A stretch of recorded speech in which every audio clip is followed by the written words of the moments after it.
this person was already in fact out of the country on July 18, 2024 to Kuala Lumpur, Malaysia.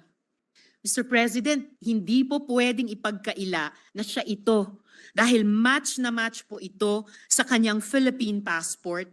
Tumuloy si Alice Guo sa Singapore kung saan nagtagpo-tagpo sila ng kanyang magulang na sina Lin Wenyi at Guo Jianzhong.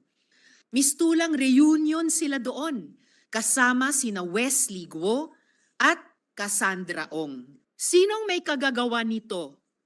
Hindi makakaalis si Alice Guo kung walang tumulong sa kanya ng mga opisyales ng pamahalaan para tayong ginisa sa sarili nating mantika. Nangako ang BI sa akin at sa Senate President pro tempore na hindi nila hahayaan si Guo Huaping na makaalis sa Pilipinas. Eh yun pala, ay wala na talaga siya.